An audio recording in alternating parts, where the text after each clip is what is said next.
छत्रपती शिवाजी महाराज की जय भवानी। धर्मवीर संभाजी महाराज की। हिंदू हृदय सम्राट बाळासाहेब ठाकरे यांचा। माझे गुरु धर्मवीर आनंद दिघे साहेबांचा। जमलेल्या माझ्या तमाम लाडक्या शिवसैनिकांनो, 19 जून 1966 रोजी वंदनीय बाळासाहेबांनी शिवसेनेची स्थापना केली। आपल्या लाडक्या शिवसेनेचा आज 59वा वर्धापन दिन आहे। आज दुसराही कुठेतरी एक मेळावा सुरू आहे, पण मी तुम्हाला सांगतो, इथं हा मेळावा बाळासाहेबांच्या विचारांचा आहे आणि दुसरा सत्तेसाठी झालेल्या लाचारांचा आहे। हा फरक आहे, हा फरक आहे। आणि म्हणून अस्सल शिवसेना आज तुमच्याकडे आहे। हिंदुत्वाचा भगवा तुमच्याकडे आहे। शिवसेनेचा धनुष्यबाण आपल्याकडे आहे आणि जनतेचा आशीर्वादही आपल्याकडे आहे। आणि म्हणून हिंदुत्वाचा अंगार म्हणजे शिवसेना, मराठी माणसाचा बुलंद आवाज म्हणजे शिवसेना, 80% समाजकारण म्हणजे शिवसेना, तुमच्या माझ्यासारखे करोडो शिवसैनिक म्हणजे शिवसेना। शिवसेना म्हणजे शौर्य, शिवसेना म्हणजे निष्ठा, शिवसेना म्हणजे स्वाभिमान, शिवसेना म्हणजे अभिमान। आणि शिवसेना म्हणजे एकजूट, आणि शिवसेना म्हणजे वज्रमूठ, शिवसेना म्हणजे धनुष्यबाण, आणि शिवसेना म्हणजे आपला प्राण। तमाम शिवसैनिकांना मी आज वर्धापन दिनाच्या खूप खूप शुभेच्छा देतो। गेल्या 59 वर्षामध्ये शिवसेनेला अनेक आव्हानांना सामोरं जावं लागलं, परंतु बाळासाहेबांचे तेजस्वी विचार, बाळासाहेबांचं तेजस्वी नेतृत्व आणि तुमच्या सारख्या तमाम बाळासाहेबांवर प्रेम करणाऱ्या शिवसैनिकांची जिद्द, यामुळे शिवसेनेचा वटवृक्ष वाढत गेला। आणि आज या महाराष्ट्रात नाही तर देशभरामध्ये बाळासाहेबांच्या आणि आनंद दिघे साहेबांच्या विचारांची शिवसेना वाढते, फोफावते। कालच माझ्याकडे 7 राज्याचे प्रमुख आले होते आणि त्या राज्यामध्ये शिवसेना वाढतेय। शिवसेनेचे अनेक इतर पक्षातले मोठे नेते, त्यांना देखील शिवसेनेमध्ये यायचं आहे। आणि म्हणून ही जी काय वाढ होतीये, खऱ्या अर्थाने बाळासाहेबांच्या विचारांची आणि तुमच्या सगळ्यांच्या मेहनतीची, धर्मवीर आनंद दिघे साहेबांची शिकवण आणि खऱ्या अर्थाने 80% समाजकारण आणि 20% राजकारण, हा मूल मंत्र घेऊन आपण पुढे चाललोय, याचं हे प्रतिबिंब आहे। आणि म्हणून मला सांगायला अभिमान वाटतोय की बाळासाहेबांचा विचार आपण जीवापाड जपला, शिवसेनेचं नाव आपण जपलं, आणि त्यामुळेच शिवसेनेची विजयी घोडदौड आज दिमाखात सुरू आहे। आणि म्हणून मी तुम्हाला थोडंसं गणित सांगतो। विधानसभेच्या गेल्या 3 निवडणुकांमध्ये काय झालं ते आपल्याला माहित आहे। 2014 साली शिवसेनेने 282 जागा लढवल्या, 63 जागा जिंकल्या। त्यावेळी स्ट्राईक रेट किती होता? फक्त 22%। 2019 साली शिवसेनेने 124 जागा लढवल्या आणि 56 जागा जिंकल्या। त्यावेळी स्ट्राईक रेट होता 45%। आणि 2024 ला आपल्या तुमच्या शिवसेनेने 80 जागा लढवल्या आणि तब्बल 60 जागा जिंकल्या। आणि उभाटाने 85 जागा लढवल्या, अवघ्या 20 जागा जिंकल्या। म्हणजे स्ट्राईक रेट फक्त 23%। म्हणजे आपल्या शिवसेनेच्या 1/3 मतही त्यांना मिळाली नाहीत। कारण विधानसभेच्या निवडणुकीत या महाराष्ट्रातल्या जनतेने त्यांना जोरदार थड दिला। त्यामुळे 1/3 मतं मिळाली नाहीत। आणि ज्या जागा जिंकल्या त्या देखील काँग्रेसच्या वोट बँकेवर, काँग्रेसच्या मेहरबानीवर। कारण शिवसेनेचे हक्काचे मतदार यांनी उबाटाला केव्हाच टाटा बाय बाय केलेला आहे। हे या 2024च्या निवडणुकांमध्ये आपण पाहिलं। आणि जनतेने या निवडणुकीमध्ये त्यांची बिनपाण्याने हजामत पण करून टाकली आहे।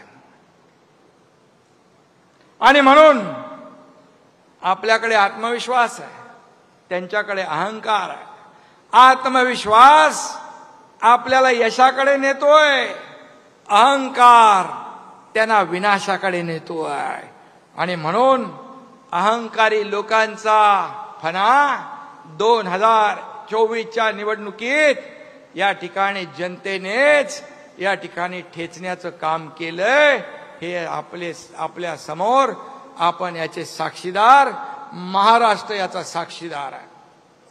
खरं म्हणजे बाळासाहेबांनी ज्या काँग्रेसला आयुष्यभर विरोध केला, त्याच काँग्रेसच्या दावणीला शिवसेना बांधण्याचं काम पाप कुणी केलं आपल्याला माहित आहे।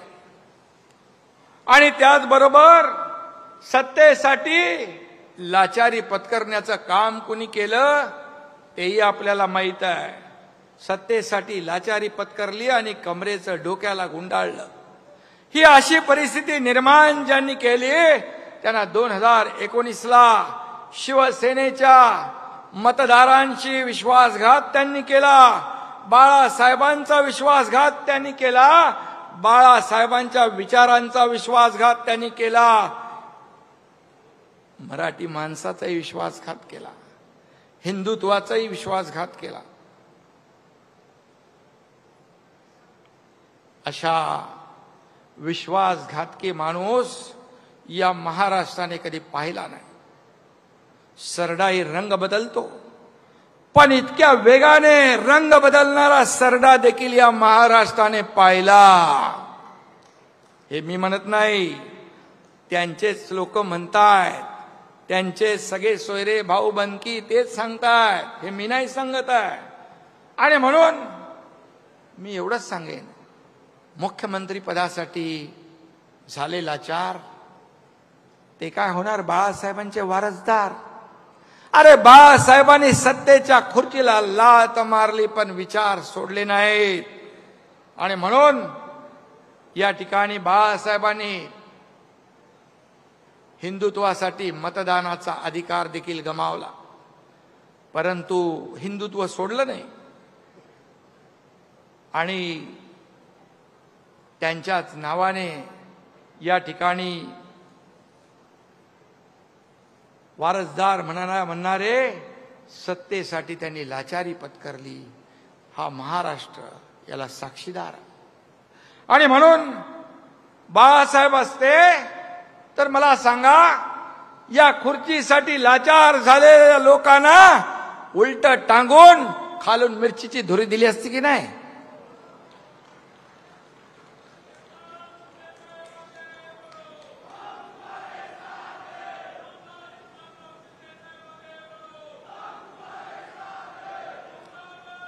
हिंदुत्व आणि मराठी माणसाशी विश्वासघात केल्यामुळे आपण पाहताय किती आगतिक झालेत, किती उतावेळ झालेत, किती लाचार झालेत. युती करता का माझ्याशी, युती करता का माझ्याशी.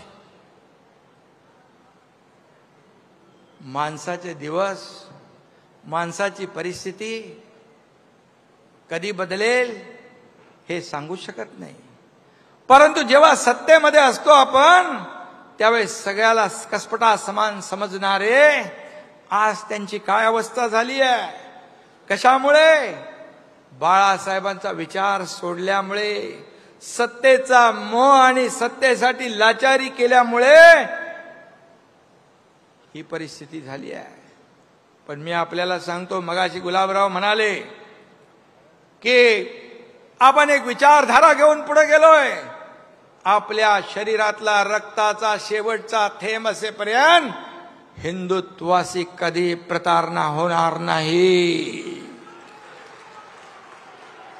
हिंदुत्वाशी कधी तडजोड होणार नाही. सत्तेच्या खुर्चीसाठी कधीही तडजोड आम्ही करणार नाही. हे वचन आम्ही जेव्हा सर्वसामान्य लोकांचं सरकार स्थापन केलं त्यावेळेस दिलंय. आणि म्हणून स्थानिक आपण वर्षाचे 12 महिने 365 दिवस काम करतो. लोकांच्या अडीअडचणीमध्ये आपण धावून जातो. काही लोकांना निवडणुका आल्यावर जनतेची, कार्यकर्त्यांची आठवण येते. एरवी त्यांचं काय असतं, हम दो हमारे दो एवढंच असतं. पण आपलं नाही आहे. आपलं अख्खा महाराष्ट्र आपलं आहे. महाराष्ट्रातली जनता आपली आहे. आणि म्हणून आता निवडणुकांचं वारं फिरायला लागल्यावर यांना हिंदुत्व आठवतंय, यांना मराठी माणूस आठवतोय. परंतु ज्याने विश्वासघात केला, ज्याने लाचारी केली, ज्याने मतदारांची बेईमानी केली, ते मतदार तुम्हाला या निवडणुकीत सुद्धा वाऱ्यालाही फिरकू देणार नाहीत. तुम्हाला तुमची जागा दाखवल्याशिवाय राहणार नाहीत. आता आहे ना मराठी माणूस आठवेल. आता मराठी माणूस आठवेल. मराठी माणसाच्या नावाने खोटे गळे काढतील. मला त्यांना विचारायचं आहे की बाळासाहेबांच्या नंतर मराठी माणसासाठी तुम्ही काय केलं, याचा हिशोब तर द्या. याचा हिशोब द्या. तुम्ही मराठी माणसापासून फारकत घेतली, हिंदुत्वापासून फारकत घेतली. तुमच्या नाकर्तेपणामुळेच मुंबईतला मराठी माणूस हद्दपार झाला. मुंबईच्या बाहेर गेला, नाला सोपाराला गेला, इकडे बदलापूरला गेला, वसई विरारला गेला. हे पाप तुमचं आहे. गेले 20 वर्ष मुंबईमध्ये कोणी सत्ता गाजवली हे सर्वश्रुत आहे. आणि म्हणून आता म्हणतात आम्ही हिंदुत्व सोडलं नाही म्हणता. मला सांगा, हिंदुत्व सोडलं नाही. हिंदुत्व काय टी शर्ट आहे का? घातला, काढला, सोडला. मला सांगा, हिंदुत्व तुम्ही सोडलं नाही. मग हिंदू हृदय शिवसेना प्रमुख बाळासाहेबांना हिंदू हृदय सम्राट म्हणताना तुमची जीभ का कचरते? हिंदू धर्माला शिव्या देणाऱ्यांच्या मांडीला मांडी लावून का बसता? स्वातंत्र्यवीर सावरकरांचा अपमान करणाऱ्यांच्या गळ्यात गळे का घालता? प्रचार सभांमध्ये पाकिस्तानचे झेंडे का मिरवता? बॉम्बस्फोटातला आरोपी तुमच्या रॅलीमध्ये काय करतो? आणि त्याचबरोबर दहशतवादी याकूब मेमनची कबर का सजवली? हा माझा सवाल आहे. आणि त्याचबरोबर जेव्हा पीएफआय का काहीतरी संघटना त्याचं पेव फुटलं, त्या पीएफआय म्हणजे देशद्रोही संघटनेच्या बरोबर तुम्ही राष्ट्रभक्त आरएसएस ची तुलना करता, त्यांना शिव्या घालता. हे कुठलं हिंदुत्व आहे? हे कुठलं हिंदुत्व आहे? आणि म्हणून त्यांचं कधी सोयीचं आहे, कधी धरायचं कधी सोडायचं असं नाही चालत. जनता सुज्ञ आहे. तुम्ही धरायचं सोडायचं केल्यामुळे या महाराष्ट्रातल्या जनतेने तुम्हाला विधानसभेत तुमची जागा दाखवली. 20 जागांवर तुम्हाला आणलं. त्या 7, 8, 10 जागा देखील ज्या तुमच्या आल्या त्या देखील अतिशय कमी मताने आल्या आणि ज्या बाकी आल्या त्या काँग्रेसच्या मेहरबानीमुळे आल्या. बॉम्बस्फोटातल्या आरोपीला घेऊन फिरता आणि मगाशी मी म्हटलं राष्ट्रभक्त देशभक्त RSS यांना टोमणे मारता. अरे मी काल बघितलं अहमदाबादमध्ये पण त्या विमान दुर्घटनेमध्ये ते लोक होते पुढे मदतीला. जिथे आपत्ती असते जसे शिवसैनिक धावून जातात आपत्ती संकटात, त्यावेळेस RSSचे लोकही असतात. मी कुणाशी तुलना करताय? देशद्रोह्यांची तुलना देशभक्तांशी. हे तुमचं हिंदुत्व आहे. राम भक्तांना हरामखोर म्हणणारे कोण? हनुमान चालीसामध्ये जेलमध्ये घालणारे कोण? सगळं झालं, सगळं करून वरून म्हणतात आम्ही हिंदुत्व सोडलं नाही. मग हनुमान चालीसा म्हणणाऱ्याला जेलमध्ये टाकलं त्यावेळी तुमचं हिंदुत्व कुठं गेलं होतं? ही सगळी उदाहरणं मी जी दिली हे सगळं करताना तुमचं हिंदुत्व कुठं गेलं होतं? तेव्हा हिंदुत्व आठवलं नाही. आणि म्हणून हिंदू हृदय सम्राट बाळासाहेबांचं स्वप्न होतं की अयोध्येत राम मंदिर बांधा आणि काश्मीरचं 370 कलम हटवा. बाळासाहेब म्हणायचे मला एक दिवस प्रधानमंत्री बनवा, ही दोन्ही कामं मी करेन. मग ही दोन्ही कामं कोणी केली? या देशाचे प्रधानमंत्री नरेंद्र मोदीजी आणि गृहमंत्री अमित शहा यांनी केली. मग बाळासाहेबांचं स्वप्न साकार करणाऱ्यांना शिव्या आणि बाळासाहेबांनी ज्या काँग्रेसला कायम दूर ठेवलं त्यांच्या नावाने तुम्ही गाणार ओव्या. हे कसलं हिंदुत्व आहे? हे काय म्हणजे काहीतरी बोला त्याला काहीतरी हे असलं पाहिजे. आणि म्हणून हिंदुत्व हा शिवसेनेचा आत्मा आहे आणि मराठी हा आमचा श्वास आहे.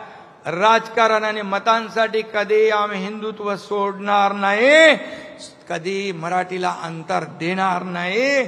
एवढा शब्द मी या ठिकाणी आपल्याला द्यायला आलोय. अरे आता मगाशी मला कोणीतरी सांगितलं की भाषणात म्हणाले मेळाव्यामध्ये come on kill me. English picture बघून आले असतं वाटतं. हा सुट्टीला तिकडे गेले होते लंडनला, शंभूराज म्हणतायत. पण मला एकच सांगायचंय, मरे हुए को क्या मारना है? अरे महाराष्ट्रातल्या जनतेने विधानसभेत तुमचा मुर्दा पाडलेलाच आहे. आणि म्हणाले मारायला आलात तर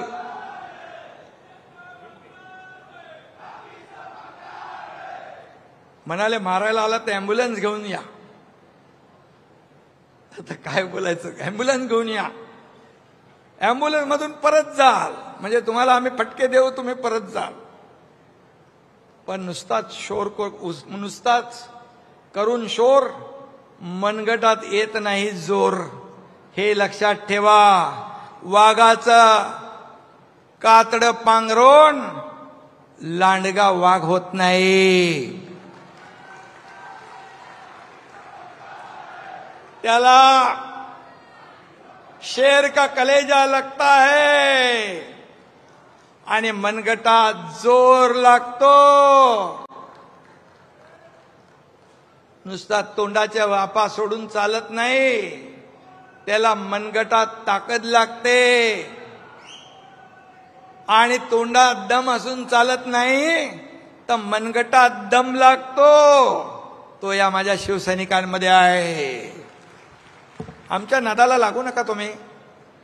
अरे तुम्हाला आम्ही 2-2.5 वर्षापूर्वी दाखवलंय, 3 वर्षापूर्वी तुमच्या टांगा पलटी, घोडे फरार करून टाकले आम्ही. आमच्या नादाला काय लागताय? अरे हा एकनाथ शिंदे बाळासाहेबांचा सच्चा कार्यकर्ता, धर्मवीर आनंद दिघे साहेबांचा कार्यकर्ता आहे. बाळासाहेबांनी भाषणात सांगितलंय, धर्मवीर आनंद दिघेंच्या तालमीतले लोक आहेत. हा एकनाथ आहे.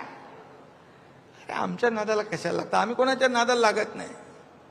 हम किसको छेड़ते नहीं, अगर हमें कोई छेड़ेगा तो हम छोड़ते नहीं.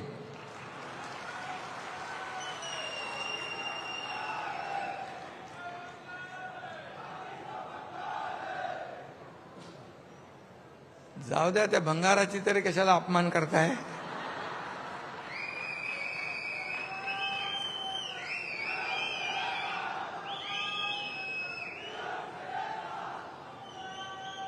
परवा पहलगाम, गेल्या महिन्यात पाकड्यांनी आपल्या आया बहिणींचं कुंकू पुसलं, आपल्या आया बहिणींचा सिंदूर पुसला.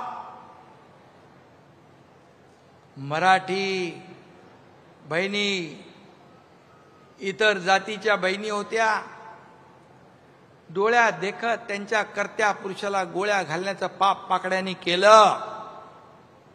आणि मग मराठी बहिणी महाराष्ट्रातले होते, आम्ही गेलो त्यांच्या घरी. त्याचं सांत्वन करायला गेलात तुम्ही? कधी गेलात? कधी जाणार नाही. कारण तेव्हा कुठे होते?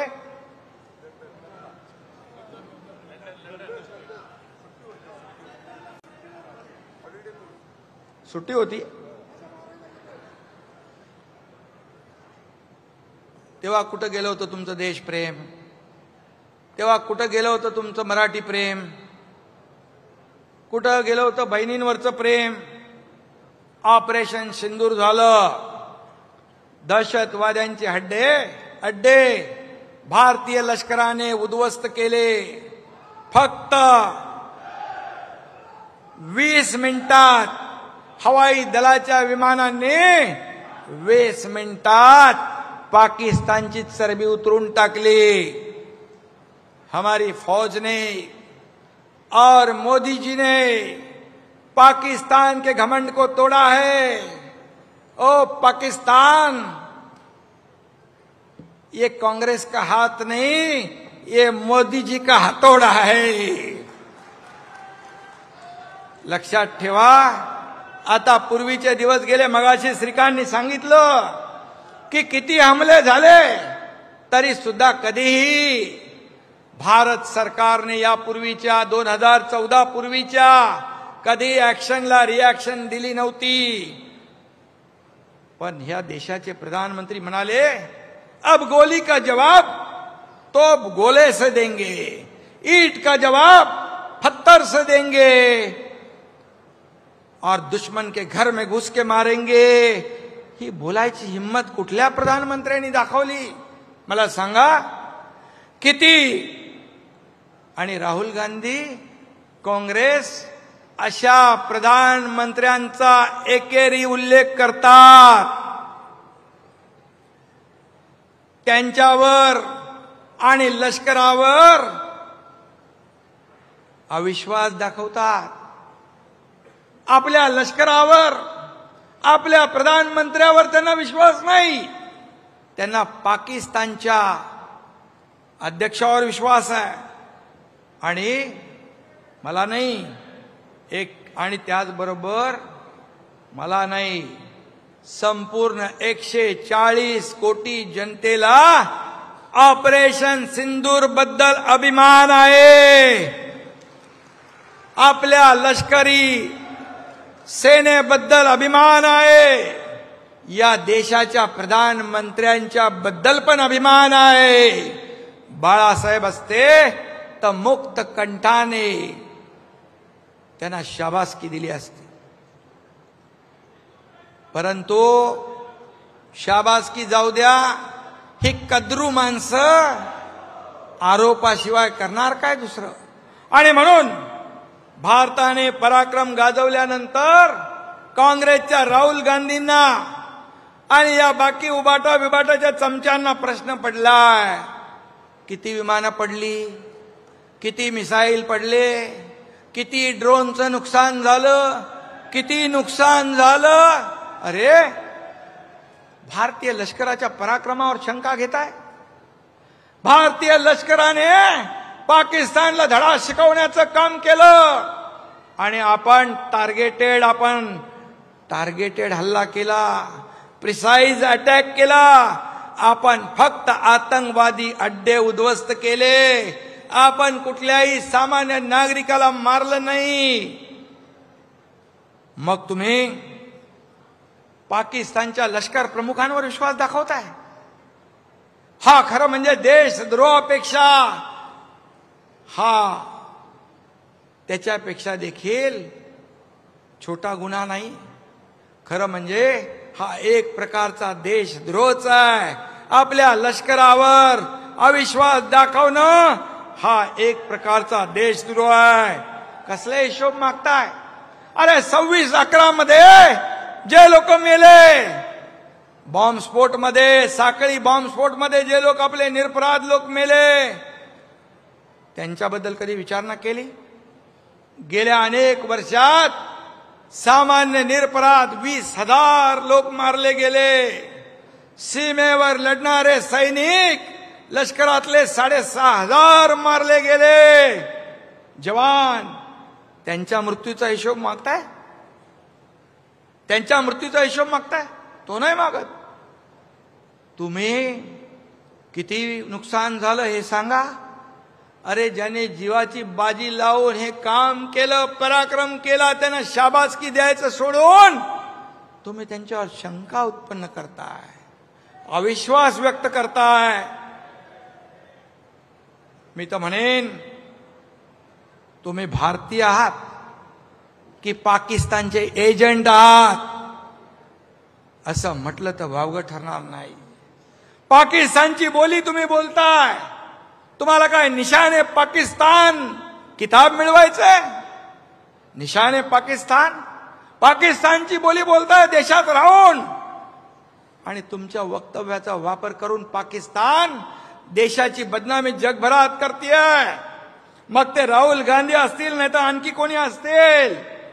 बाळासाहेब असते ना तर तुमचा कोर्ट मार्शलच केला असता आणि तुम्हाला तुमची जागा दाखवली असती.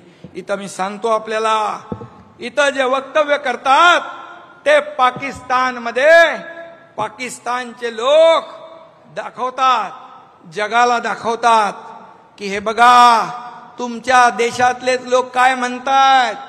हे म्हणतात पाकिस्तान में राहुल गांधी क्यों वायरल है. पाकिस्तानमध्ये त्याची एवढी मोठी लोकप्रियता झालेली आहे. आणि त्याचबरोबर दुसरं एक त्याच्यामध्ये आहे की हा एक आहे, काय म्हणाले, how did Rahul Gandhi become a hero in Pakistani media. अरे तुम्ही पाकिस्तानमध्ये हिरो झाले, इथे भारताच्या विरुद्ध बोलून. तुम्ही पाकिस्तानमध्ये जरी हिरो झाला असाल तर पाकिस्तानमध्ये तुम्ही हिरो आणि भारतामध्ये झिरो. ही भारतातली जनता तुम्हाला केल्याशिवाय राहणार नाही. आणि म्हणून हे वक्तव्य तुम्ही जाऊन करता देशाच्या प्रधानमंत्र्याच्या विरोधात, लष्कराच्या विरोधामध्ये. हा देशभक्ती नाही, ही देशद्रोह आहे. मी आताच आपण सगळ्यांनी श्रीकांतची मुलाखत ऐकली, मिलिंदची ऐकली. त्याने सांगितलं अनुभव आलेले काय काय. आपल्या खासदार शिष्टमंडळ 32 देशामध्ये गेलं. खऱ्या अर्थाने या शिष्टमंडळांनी काय केलं, भारताची भूमिका जगाला पटवून दिली. आम्ही किती अटॅक सहन केले. तेव्हा जेव्हा पापाचा घडा पूर्ण भरतो आणि मग सहन करण्याच्या पलीकडे आपण जातो, त्यावेळेस मग आम्ही ऍक्शनला रिॲक्शन देतो. ती आम्ही दिली. आणि पाकिस्तानला कसं पाणी पाजलं तेही जगाला या लोकांनी सांगितलं. आणि त्याचबरोबर पाकिस्तानचा दहशतवादी बुरखा टरा फाडण्याचं काम देखील या 7 शिष्टमंडळांनी केलं. एकामध्ये मिलिंद देवरा होते, एकामध्ये मगाशी सांगितलं मुलाखती श्रीकांतने त्याच्यापेक्षा किती किती किती किती सिनियर लोक होते. पण एका शिष्टमंडळाचं नेतृत्व तुमच्या श्रीकांतला करण्याची संधी मिळाली. याचा सार्थ अभिमान आपल्या सगळ्यांना पक्षाचा प्रमुख म्हणून पण आहे आणि एक बाप म्हणून पण मला त्याचा अभिमान आहे. आणि या दोन्ही खासदारांनी जे काम केलं त्यामुळे माझा देखील अभिमानाने ओर भरून आला. आणि तुम्हाला देखील या शिवसेनेचे 2 खासदार या भारताचं नेतृत्व करतात जगभरामध्ये. ही छोटी गोष्ट नाहीये. जे आता गल्लीमध्ये बसून जे काय मगाशी त्याला मिलिंदने उत्तर दिलेलं आहे त्यामुळे मी काय त्या चिखलामध्ये दगड टाकू इच्छित नाही. आणि म्हणून खऱ्या अर्थाने मोदीजींनी श्रीकांतला देखील शाबासकी दिली, त्याच्या पाठीवर कौतुकाची थाप मारली. आणि मोदीजींनी श्रीकांतला म्हणाले, नवं नाव दिलंय भाऊ. कुठे भाऊ? मोदीजींनी शाबासकी दिली आहे. म्हणजे हे श्रीकांतचं श्रेय नाही, तुमच्या सगळ्या शिवसैनिकांचं श्रेय आहे.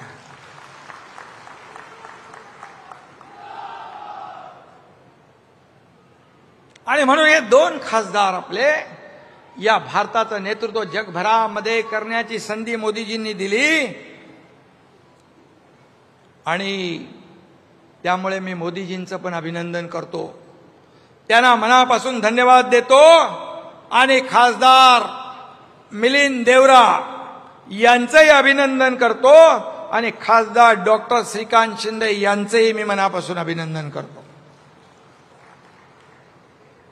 खरं म्हणजे ते झाल्यानंतर एनडीएच्या बैठकीमध्ये ऑपरेशन सिंदूर, भारतीय लष्कराचा आणि प्रधानमंत्री मोदीजींचा अभिनंदनाचा ठराव मांडण्याची संधी तुमच्या एकनाथ शिंदेला दिली. आणि यावरून एनडीए मध्ये आपल्या शिवसेनेचं किती महत्वाचं स्थान आहे हे मोदीजींनी अधोरेखित केलेलं आहे. आणि मला म्हणून त्याच्यावर श्रीकांतने बरंच सांगितलेलं आहे, मिलिंदने सांगितलंय. मी आता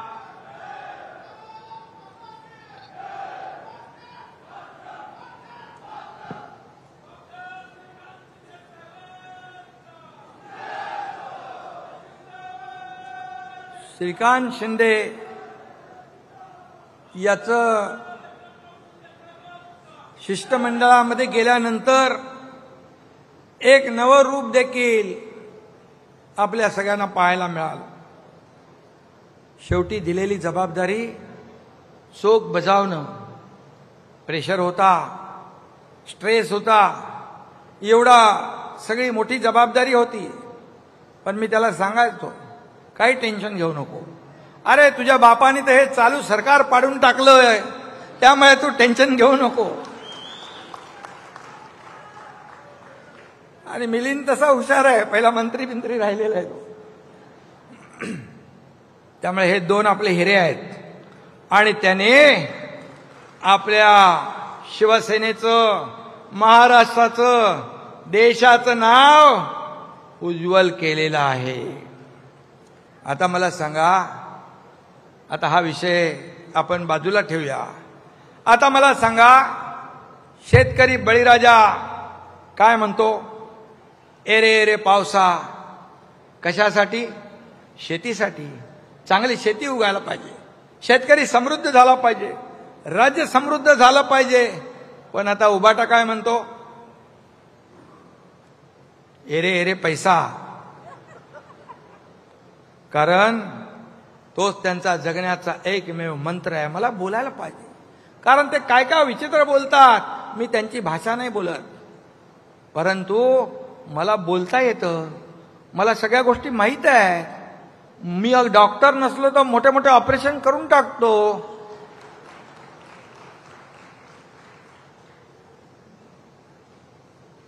एकदा आर पाटील गृहमंत्री असताना एका सभेत काहीतरी बोलले होते माझ्याबद्दल आणि श्रीकांतच्या बद्दल. तो ऑर्थोपेडिक सर्जन आहे, तर माझ्याबद्दल काय बोलले ते मी सांगत नाही. पण श्रीकांत हाडं जोडायचं काम करतो. आता मला काय बोलले असतील ते बघा तुम्ही मला. आणि म्हणून भ्रष्टाचार, लाचारी, विश्वासघात हे मूलमंत्र तुमचा आहे. खिचडीमध्ये पैसे खाता, कोविडमध्ये पैसे खाता, कशामध्ये? हे ते शेवटला आता बॉडी बॅग, कचऱ्यात पैसे खाता, डांबरात पैसे खाता. जनतेचा किती पैसा खाल्ला तरी तुमचं पोटच भरत नाही. किती मोठं पोट आहे, कुठं जातोय वो पैसे? मीनाताई काय? आणि मिठी नदीच्या गाळातही पैसा खाल्ला. आता मिठी नदीच्या गाळात पैसे खाल्ल्याने ते गाळात रुतत चाललेले आहेत. कुठं पैसे खायचे, काय करायचं? पण मिठी नदीच्या मगर मिठीतून कोणी सुटणार नाही, हे मात्र पक्क लक्षात ठेवा. तो कोणतरी आहे ना, काय दिनो काय दिनो, हा, त्याची चौकशी सुरू आहे वाटतं. चौकशी सुरू आहे ना सध्या. मग दिनूने तोंड उघडल्यावर किती लोकांचा मोर्या होईल ते काय करणार नाही. आणि म्हणून जाऊ द्या, अशा लोकांबद्दल मला बोलून वेळ घालवायचा नाही. मी काम करणारा माणूस आहे. आरोपाला कामातून उत्तर देणार, टीकेला कामातून उत्तर देणार. आणि म्हणून जी सामान्य माणसाची जी नाळ जुळलेली आहे ती तुटता कामा नये, कधी तुटू देणार नाही, हा माझा शब्द आहे. मुंबई बाहेर फेकल्या गेलेल्या मराठी माणसाला पुन्हा मुंबईत आणण्याचं काम आपल्याला करायचं आहे. जुन्या चाळीचा पुनर्विकास करायचा आहे. रखडलेल्या एसआरए प्रकल्पांना आपल्याला मार्गी लावायचं आहे. मुंबई घडवणाऱ्या गिरणी कामगारांना आपल्याला घरं द्यायची आहेत. मुंबई महापालिकेच्या कचऱ्यात गाळात तोंड मारणारे मुंबईकरांचं आणि मराठी माणसांचं काय भलं करणार? मला सांगायची गरज आहे? मी काय सांगत नाही. यांना फक्त मुंबई महापालिका ही सोन्याचं अंड देणारी कोंबडी आहे अशा भावनेने गेले 20 वर्ष तुम्ही वागलात. काय दिलं मुंबईकरांना? यामुळे मुंबई खतरे में आहे. मुंबई महाराष्ट्रापासून तोडली जाईल अशा आरोळ्या देखील ठोकतील. खरं तर मुंबई खतऱ्यात नाही, पण हे खतऱ्यामध्ये येतील. यांचं अर्थकारण, यांचं राजकारण खतऱ्यामध्ये येईल, धोक्यात येईल. राक्षसाचा जीव कुठे असतो? राक्षसाचा जीव पोपटात असतो राक्षसाचा. तसं यांचाच जीव बीएमसीत नाही रे बाबा, बीएमसीच्या तिजोरीत आहे.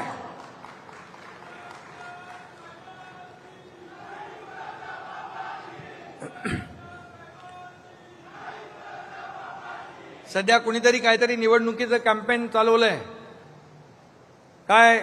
मुंबईचा लढा. मुंबईचा लढा तुम्हाला आता आठवला? इतके वर्ष काय करत होता? तुम्हीच होता ना तिकडे बसलेले.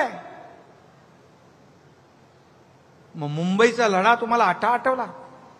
आणि सत्तेत असताना तुम्ही काय केलं?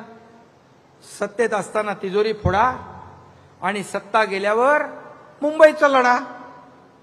अरे लढायला घराबाहेर तर पडायला पाहिजे. घरात बसून लढता येत नाही, फील्डवर उतरून लोकांशी बोलायला लागतं, संवाद साधायला लागतो. आणि म्हणून आधी घराबाहेर पडा. आता काही जे काही तुम्ही पडताय त्याच्या मागे डॉक्टर एकनाथ शिंदेचं काम आहे. त्यांनी थोडंफार फिरायला लावलेलं आहे, जाऊ द्या. पण एकच सांगतो, मुंबई महाराष्ट्राची होती, मुंबई महाराष्ट्राची आहे, मुंबई महाराष्ट्राचीच राहील. कुणाचा बाप जरी आला, 7 पिढ्या खाली उतरल्या तरी सुद्धा मुंबई महाराष्ट्रापासून तुटणार नाही.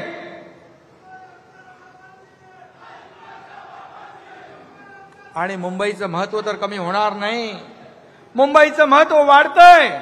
मागे नीती आयोगाचे लोक आले तेव्हा म्हणाले, नीती आयोगाने सांगितलं की मुंबई महाराष्ट्र तर सोडा, $1 ट्रिलियन तुम्ही महाराष्ट्राचं धरताय गोल, पण मुंबई आणि MMR मध्येच, फक्त मुंबई आणि MMR मध्ये $1.5 ट्रिलियन पोटेन्शियल आहे.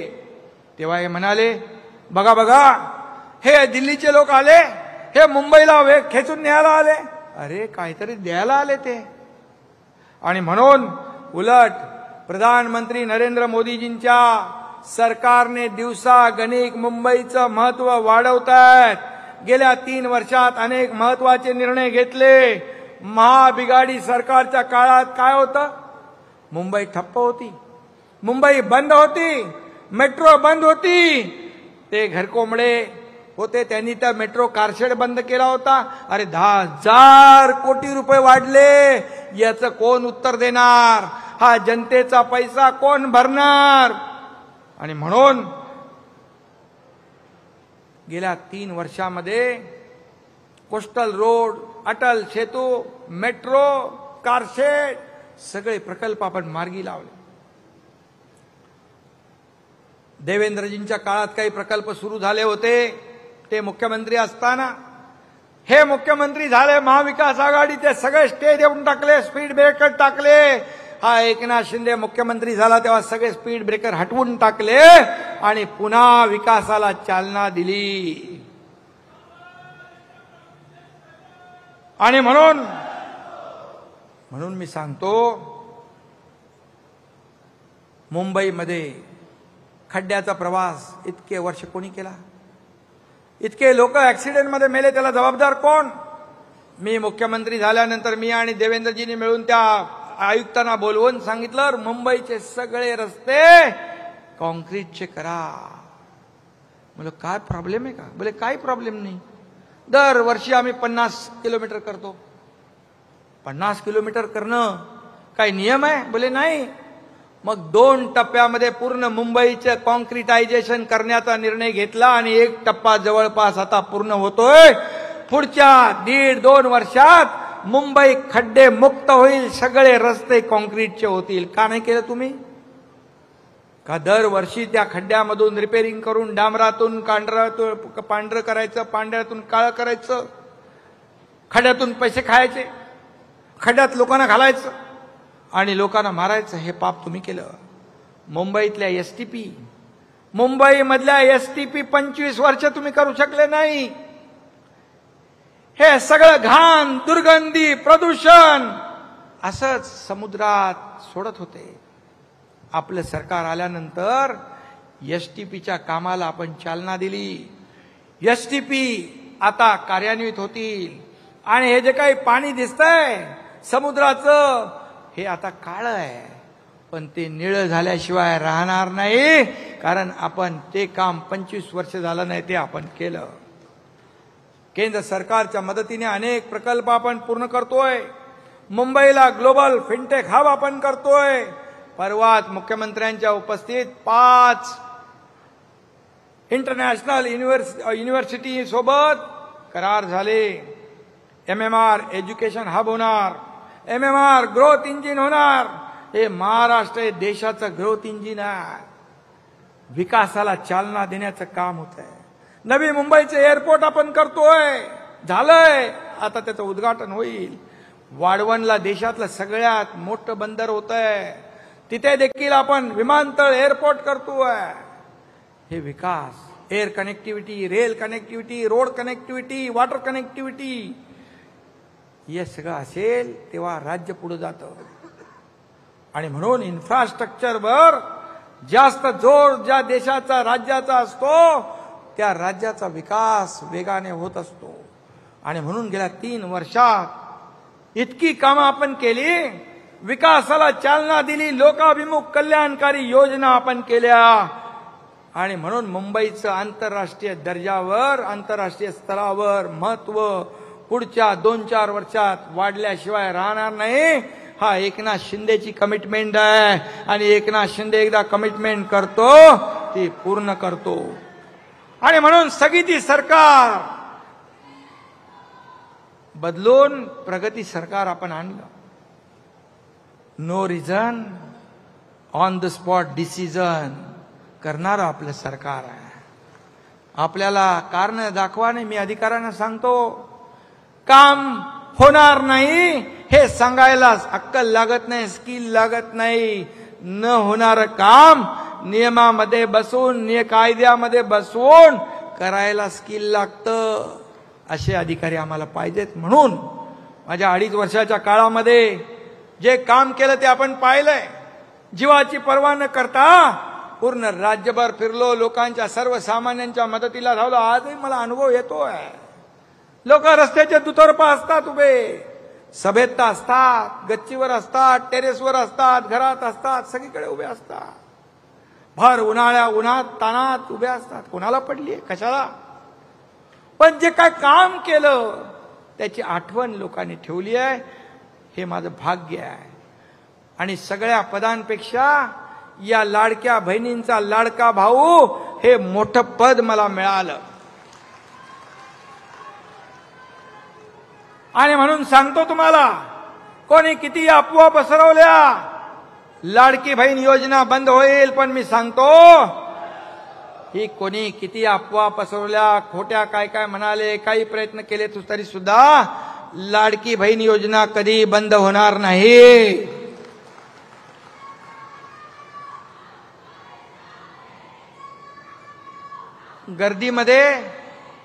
गर्दीमध्ये जेव्हा गर्दीमध्ये माझ्याकडे काही लोक यायचे, तर गर्दीमध्ये कुठं टेबल, कुठं काय धरायला, कुठे फाईल धरायला, गर्दीमध्ये लोक यायचे मला लेटर घेऊन.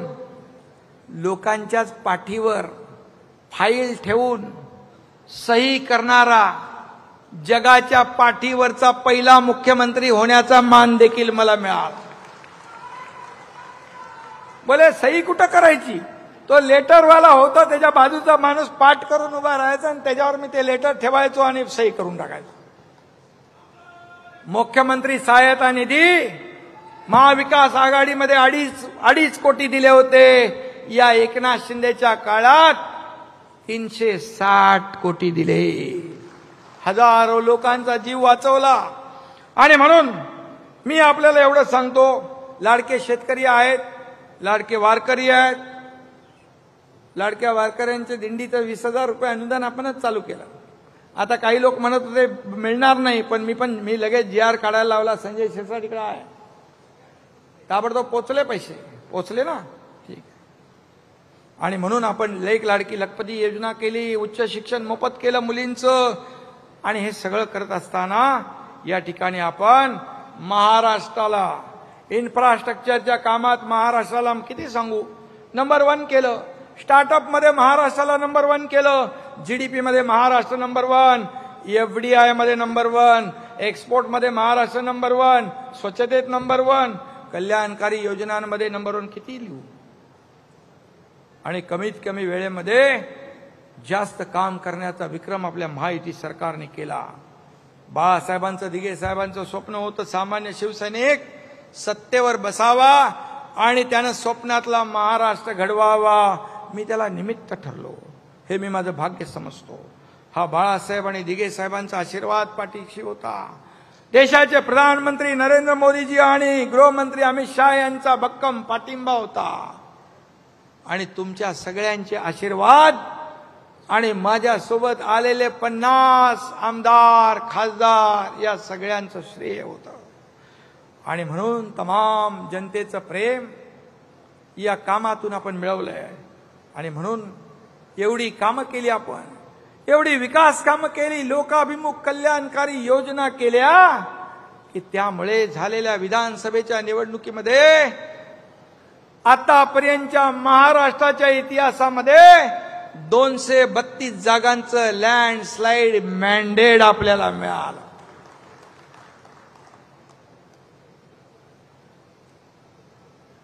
काही दिवसापूर्वी पुणे जिल्ह्यात एक अतिशय दुःखद आणि दुर्दैवी घटना घडली.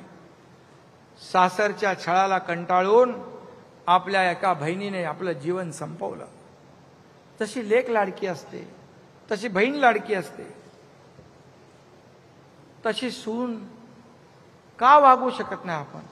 आपली लेक जेव्हा दुसऱ्याच्या घरात नांदते तेव्हा आपण विचार करतो की तिचं जीवन चांगलं झालं पाहिजे, तिला त्रास होता कामा नये. का मानसिकता बदलत नाही लोक?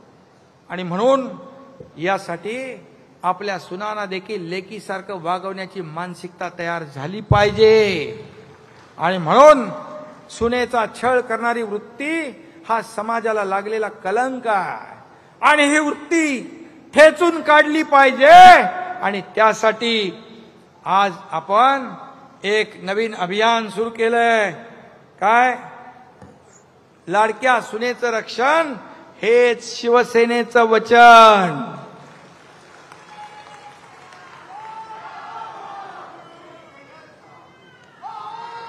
आणि मी हे सांगतो, प्रत्येक घरातली लाडकी सून ही आपली या एकनाथ शिंदेची लाडकी बहीण आहे, सांगून ठेवतो.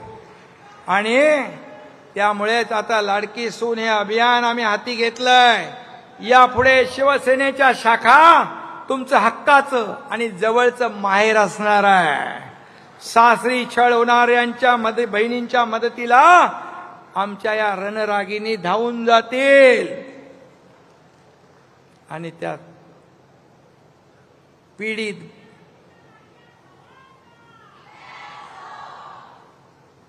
मी उभा आहे तुमच्या पाठीशी खंबीरपणे.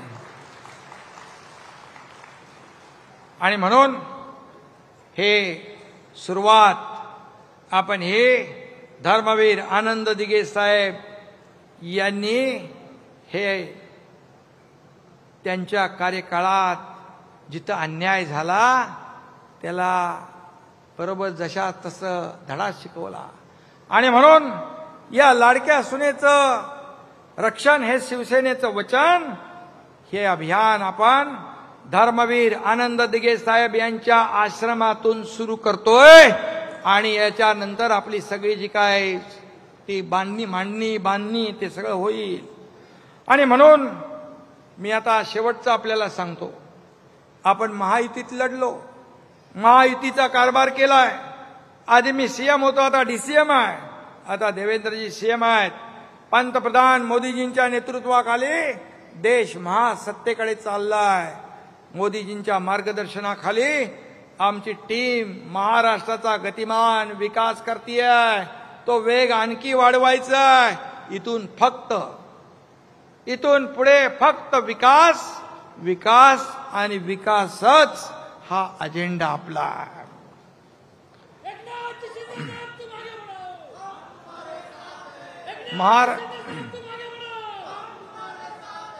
अरे बाबा, निवडणूक अजून माझी लांब आहे पुढे. आता कार्यकर्त्यांची निवडणूक आहे, बरोबर ना? नेत्यांच्या निवडणुका झाल्या, आता कार्यकर्त्यांच्या आहेत. जिल्हा परिषदा, नगरपंचायती सांगतो मी. आणि म्हणून महाराष्ट्र हे आपल्या सर्वश्रेष्ठ राष्ट्र करायचं आहे. त्यासाठी महायुतीचा जन्म झालाय आणि कामही सुरू झालंय. येणाऱ्या निवडणुकीत देखील आपण बाजी मारणार आहोत, बिलकुल मारणार. विजयाची हॅट्रिक होणारच. आणि त्यामुळे राष्ट्र जिंकलं, महाराष्ट्रही जिंकला. आता स्थानिक स्वराज्य संस्थाही आपण जिंकणार. शिवसेना पक्ष वाढतोय दररोज. आज देखील काही नगरसेवक आले. मी आपल्याला सांगतो, मगाशी मी वर्धापन दिन होता म्हणून थोडा आढावा घेतला, तर आतापर्यंत मुंबईतले उबाटाचे 50 विद्यमान 2017 ते 22चे नगरसेवक शिवसेनेमध्ये आले. 50. अजून पुढे काय होते ते सांगत नाही मी आता. पण इतर पक्षाचे देखील असे करून 60 ते 65 लोक विद्यमान नगरसेवक 17 ते 22 हे शिवसेनेमध्ये दाखल झालेले आहेत. आणि म्हणून येत्या निवडणुका देखील हा खऱ्या अर्थाने हा वाढीचा वर्धापन दिन आहे. येत्या निवडणुका देखील आपल्याला महायुतीत आपण लोकसभा लढलो, विधानसभा लढलो, या स्थानिक स्वराज्य देखील संस्था आपल्याला महायुतीत लढायची आहे. युतीचा निर्णय योग्य वेळी आम्ही घेऊ, पण तुम्ही मात्र सगळे लोक निवडणुका जिंकण्याच्या कामाला लागा. आपल्याकडे काम खूप आहे, वेळ कमी आहे आणि पुढच्या काळात जास्तीत जास्त सदस्यांची नोंदणी करा. जेवढी नोंदणी जास्त तेवढा पक्ष मजबूत होईल. पक्ष मजबूत झाला, पक्ष मोठा झाला तर तुम्ही मोठे होणार आहात. आणि म्हणून सध्या सोशल मीडियाचा जमाना आहे, त्याच्यावर देखील आपले सगळे टीमने ऍक्टिव्ह राहिलं पाहिजे. घराघरात मनामनामध्ये भगव्या विचारांचा दिवा पेटवा, हिंदुत्वाचा ज्वलंत अंगार फुलवा. सर्व सण, आता सगळे सण येतात, सण उत्सव साजरे करा, जोरात करा, हिंदुत्वाचा जय जयकार करा आणि पुढे चला. म्हणून कार्यकर्ते तयार करा. कार्यकर्ते तयार झाल्याशिवाय नेते तयार होत नाही. आणि म्हणून जे माझ्या व्यासपीठावर भरलेले सगळे हे जे बसलेले लोक आहेत, हे आमचं ऐश्वर्य आहे. हे आमचं ऐश्वर्य आहे. आणि समोर बसलेले तुम्ही ही शिवसेनेची संपत्ती आहे, ही ॲसेट आहे. मी म्हणालो त्यावेळेस आम्हाला प्रॉपर्टी नको, बाळासाहेबांचे विचार हीच आमची संपत्ती आहे. आणि म्हणून विधानसभा जिंकलो म्हणून बेसावध राहू नका, गाफील राहू नका. येणारी प्रत्येक निवडणूक आपल्याला जिंकायची आहे. राष्ट्र जिंकले, महाराष्ट्रही जिंकला, दोन्हीकडे भगवा फडकला.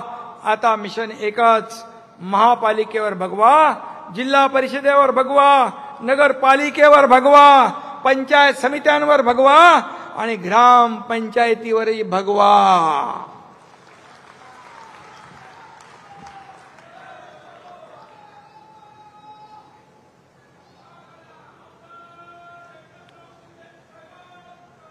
चला,